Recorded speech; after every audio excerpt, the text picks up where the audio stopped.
Since the beginning of time, since the beginning of human thought, one question has plagued mankind. Every scientist, every philosopher, every great musician, every great artist has always asked one fundamental question. All that we see around us, from the smallest insects, the trees, continents, the oceans, the planets, the suns, the moons, the stars, the solar systems, the galaxies. Why has it all been created? What is the purpose of all of this creation? Why has life been created?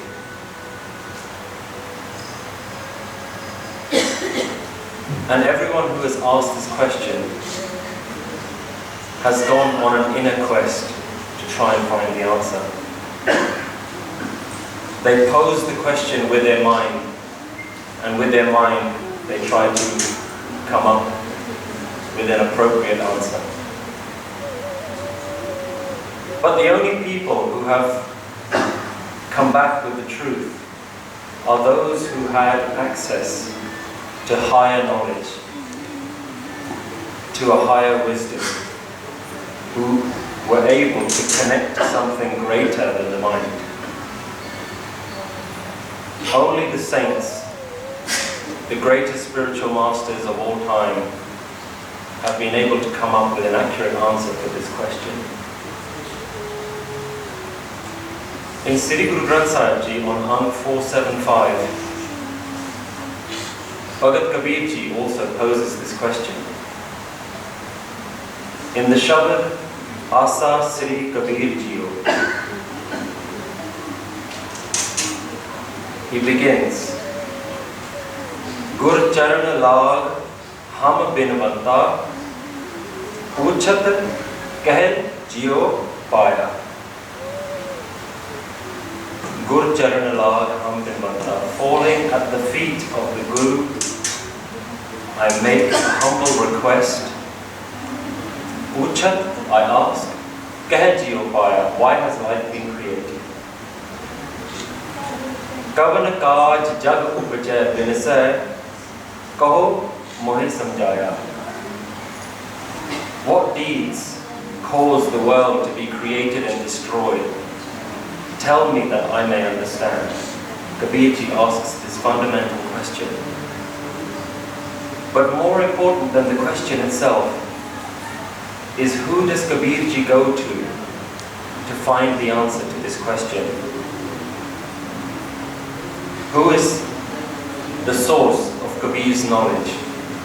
Kabirji begins the Shabad with Gur Charan Lag Ham Binavasta. I fall at the feet of the Guru and I ask this question. So who is Kabirji's Guru? Kabirji is famously known as a student of another great master, Bhagat Ramanand Ji.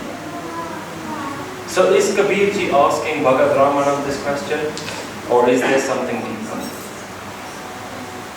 Gur Charan Lag, I fall at the feet of the Guru. The word Guru here is very key. The word Guru, in its most simplistic form, is translated as Gu, darkness, Ru, light.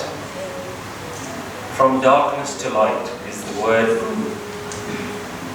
And it is often used to mean that person who delivers us from darkness to light, from ignorance to knowledge.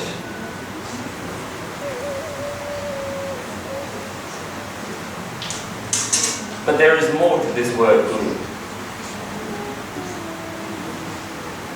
The words from darkness to light take a deeper meaning.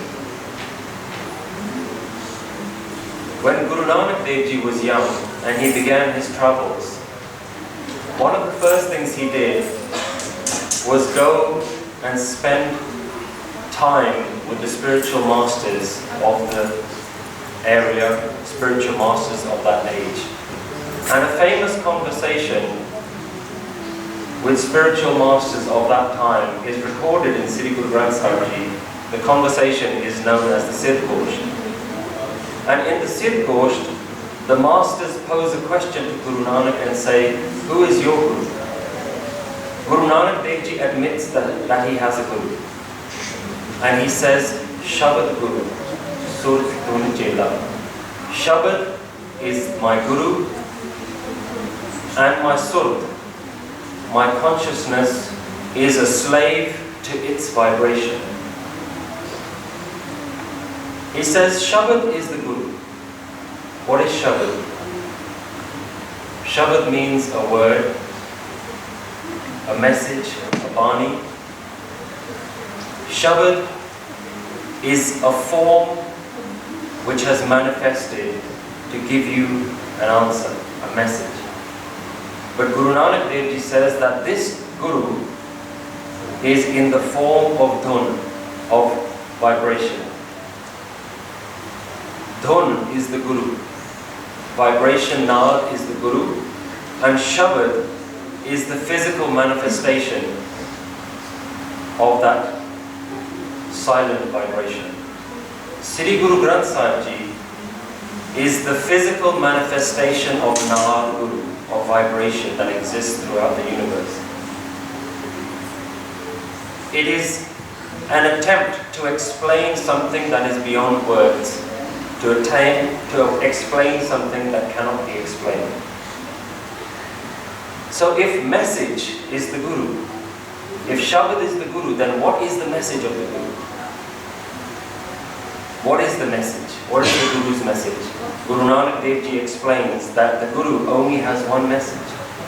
In Japji Sahib, it says, Gura ik deh jai, sabna jiyan ka ik data, so main visar na jai. Gura ik deh jai. The Guru only has one message to give us all. That every being has one master. All life comes from one source. Sabna jiyan ka ik data, and may I never forget it. So main visar na jai. So the message of the Guru is ik. All that there is one. Everything belongs to the one. Everything comes from the one. Everything goes back to the one. But a Guru in the form of a deliverer, whether it is a person or a message, is still an external deliverer. And we can go deeper into this word Guru, that there is an internal Guru as well. The word Guru still stands from darkness to light, but it doesn't necessarily just have to mean the deliverer of darkness to light. Within us is also the ability to transform from our own darkness to our own light, from inner ignorance to inner awareness, to inner knowing. That transformation itself means that you have two states within you. You have a state of darkness and you have a state of light within you. A state of not knowing and a state of ultimate knowing. So that transformation from darkness to light is constantly happening within you. And that Guru is always with you. And Gurbani says, Guru mere sang sada hai naam. The Guru is always with me. That ability to transform is always with me. Satgur pyara mere naam hai. That beloved Guru is always with me. Chithe kithe manu lech. Wherever, whenever, it is able to transform you. It is able to save you. So within you, you have two states. A state of not knowing, of an individual who just thinks that he exists and he himself is an individual separate from everything else. Where mind is the king. Where all of your attention is led by the mind. all of your attention is on what the mind is distracting you with. You are mind-facing, man-mukh, mind-facing. And you also have the ability to be facing the message, to be living the message, to be delivering the message.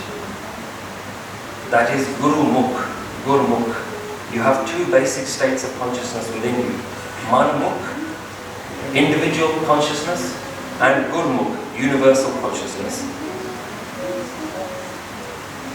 So if inner transformation is Kabir's Guru, then Gur Charan, what is the feet of inner transformation? Why does he fall to the Guru's feet? What is the Charan of inner transformation? The Charan, in its wider word, in its fuller word, is described as Charan Kamal, the lotus feet. And this is a very beautiful analogy. The lotus is the plant that grows through the mud, and when it flowers, the flower sits on top of the dirt, on top of the mud. And the Guru also functions in this way. Within you is the dirt of ego, of individuality, of I exist. And within you is the ability to transform through that dirt.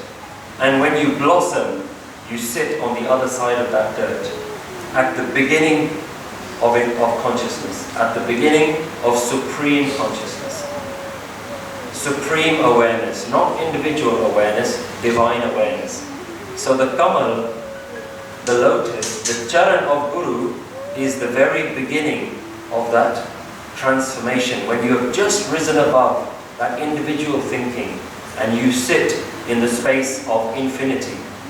That is the place that is called the Guru's Charan, that place within you where you have just begun to discover that higher thinking, that higher consciousness. Kabirji goes there to pose the question. Gur Charan lag ham binavanta. I go to the feet of inner transformation and I ask a question there. So this Shabad is a conversation between individual consciousness and divine consciousness, all within him. Between the mind and the divine, between the Atma and the Param Atma, the Shabad is a conversation happening between two states of consciousness. And he goes on, and he says, Dev kaho daya mohe marg laho. O Dev, O Master, O Gurudev, karo daya, with your compassion, place me on the right path. Jit pair bandhan toota. Place me on that path by which the bonds of fear are broken. Where does the question of fear come from? Why fear? Not knowing something is a type of fear. If you notice how you feel when you ask a question, there's an anxiety, a waiting, a longing to find the answer. And Kabir is asking the most fundamental question, what is the purpose of my life? What is the purpose of being here? Why has life been created? So then when you ask the ultimate question, it's the ultimate fear. Because he doesn't understand at that point of asking the question, why am I here? There is a fear, what is the purpose of my being? So he says, Guru, place me on the path that I no longer have these fears, that I no longer live in a state of unknowing. Place me on that marg, on that path. Janam maran dukh fed karam. He says, Janam maran dukh. The pains of life and death, of birth and rebirth, fed karam, are a consequence of your actions. Sukh ji janam te chhuta. And the way to get rid of that dukh is to renounce life itself. Ji janam te chhuta. And at this point it seems Kabirji is talking in riddles. First he asks a question, then he talks about fear, then he talks about reincarnation. And it often seems when you read Kabirji's Bani that he's speaking in riddles. And he has to speak in riddles, because how else can he explain something that cannot be explained? And this is the Rahao line. This is the most important line that we are asked to focus on. The pains of birth and death come from the actions you perform, and peace comes when the soul finds release from reincarnation. This will make more sense as we go along the Shabad. So the story so far, Kabirji goes into a place where he rises from individual consciousness to divine thinking. He finds that place, and in that place a question is posed. What is the purpose of the creation of life? This is where the answer comes back. Maya pass, band nahi far hai. The answer from consciousness to the mind is, you mind, you are trapped in Maya. Band nahi far hai. And you cannot release yourself from the bonds of Maya, from the material illusion. From the delusion of the material world, you're lost. You cannot break yourself free. Arman sun na luke. And oh mind, you've never sat in the profound silence. So the question is about, why has the world been created? And the answer is about sitting in silence and about Maya. Again, more riddles. Apa pada nirbana na chineya. The reply comes that you have never known the nirvana of your true self. Apa pad, your higher self, nirbana na chineya. You have never seen that highest nirvana that sits within you. In which abhayo na chuke. And because of this, your delusion doesn't depart. How does this answer the question? The question is, why has the world been created? The answer that comes is, you're lost in Maya. And what the question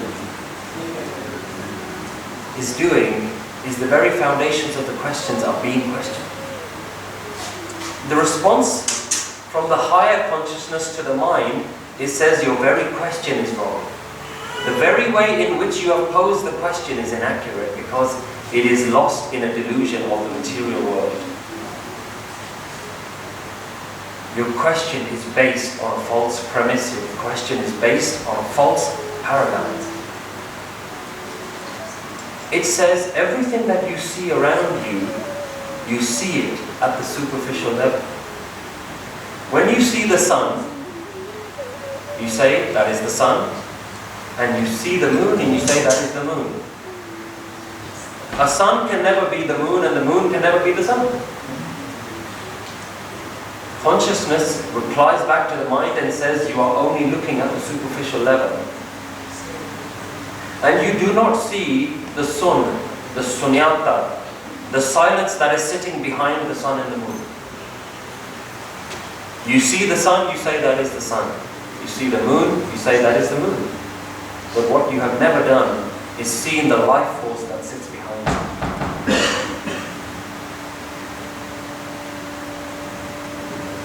There is one Shabad that appears in both the morning prayers in Japji Sahib and in the evening prayers in the Rehras. Only one Shabad. And Guru Nanak Dev Ji's Shabad of Sodar appears twice in the day. Guru Nanak Dev Ji asks a question in that Shabad. So dar tera keha. Where is your darbar? Where is your court? So ghar keha. Where is your house? Jit beh sarv samane, where you reside, O divine being. Where is that place where you exist? And an answer comes back. Vaje tere naad anek asankha. In the countless and countless and countless infinite beings, there exists your vibration. That is the answer to the question, where are you? O divine being, where are you? You are in the vibration that exists in the countless creation. And this is what Kabirji experiences when he asks this question. That when you are looking at the creation of the world, you've asked, why has the world been created? And the answer comes back. that what you are looking at is only the superficial layer. You're not looking a little bit further at the nad, at the vibration that sits behind it. The answer is further clarified. Kahi na upajay, upaji jane. Nothing has been created, but you think it has been created. Kahi na upajay, nothing has been created, upaji jane, but you think it has been created. Pav apav bihuna. Everything in reality is actually free from birth and death. Uday ast ki man budna si, to sada sahaj livliya. When the mind destroys this idea of creation and destruction, when the mind knows that creation and destruction is false, to sada sahaj livliya, then forever it will stay in a place of loving tranquility. We see the Creator, the Divine Creator, almost like a craftsman sitting in his workshop, working all day to create things and destroy things. The Creator, we think, sits in a workshop and chips away at his creation, creates something, puts it to one side, and then takes something old, destroys it again, and creates something new out of it. Once an item has been created, he moves it to a side. And the item that has been created becomes separate from the creator. When an artist is painting, the moment he finishes his final stroke, at that moment, that painting is separated from the painter itself.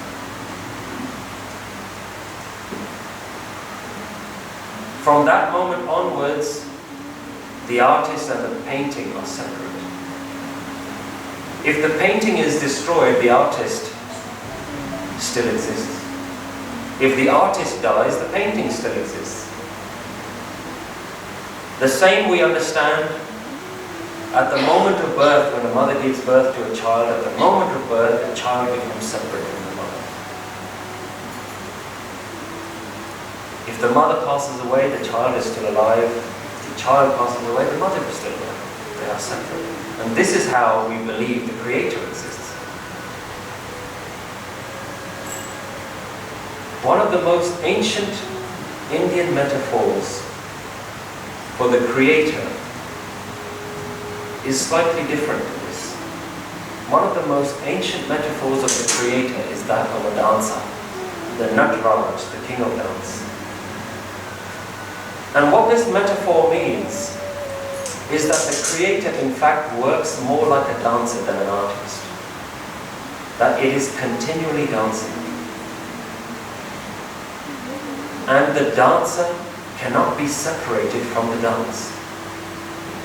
It has never happened that the dancer has gone home and the dancing continues. If the dancer stops, the dance stops. If the dance stops, the dancer must have stopped. The dance and the dancer are inseparable. And since ancient times, the Indian tradition has understood that the Creator, the Katha Purkh, the Creator being, is more like a dancer than anything else. And all of creation that you're seeing right now is the dancer dancing at this very moment.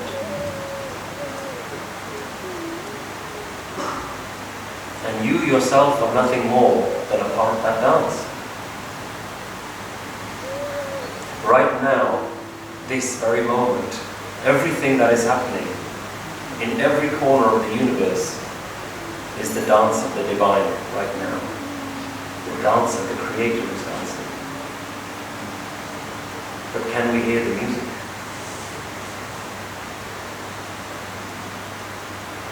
Kabir ji finishes. Jo pratibimb bimb ko mili hai, udak kumbh vikram naam. The way a reflection in the water is destroyed as soon as the container of the water is broken. When looking at water and you see your reflection, if the very container of the water is broken, the reflection merges with the water. Kaho Kabir, Aisa Gun Brahma Bhaga, in the very same way, using the very same technology, using the very same method, your own delusion can be destroyed. Man Sun Samana, then the mind will reside in sunyata, in the silence. A reflection isn't real. When you look in the mirror, as realistic as it looks, it is only a reflection. It's not real. A dream isn't real. It exists, but it's temporary. Guru Tegh Bahadur Ji goes as far as saying, Supane Jo Sansar, the whole world is like a dream. What does Guruji say? The whole world exists, but it's temporary. Nobody can deny that you have dreams. But when you wake up, then you realize it was only a dream. But when you're in the dream, it feels so real. The message here, the analogy here is of the same nature. That the world is a reflection. But you're not able to see that which is being reflected. So when you see the sun, the moon, the galaxies, the stars, you see them as physical objects rather than a reflection of that which is manifest. Same when you read Gurdwara, Shabad Guru. You see it for something that exists. But actually Shabad is the Guru. The Naam that is sitting behind it, the message that is sitting behind it is the Guru. Not just the words on the page, not just the physical form of the person delivering the message, it's the very essence of the message itself. Kabir Ji is saying that now that I understand this, my very own vessel has been shattered. Because when I looked in the mirror, I saw me, I exist. He says that very reflection has now gone, and I now see that which is really here.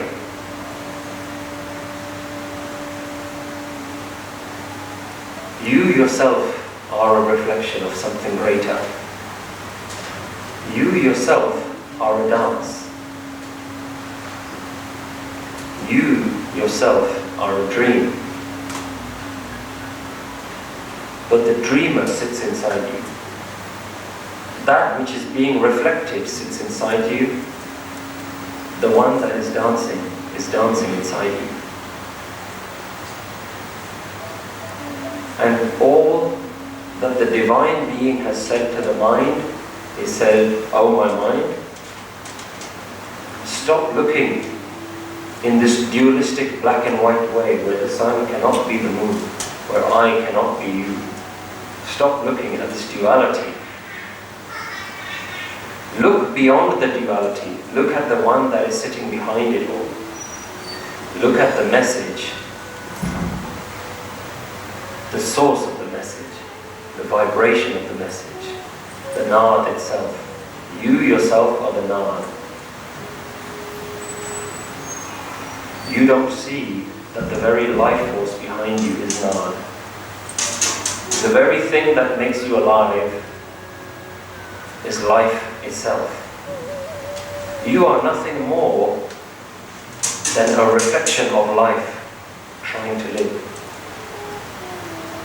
Life is the singularity. Creation is its multitude. Everything that exists around you, from millions and billions and trillions of insects and tiny worms and trees and objects all around,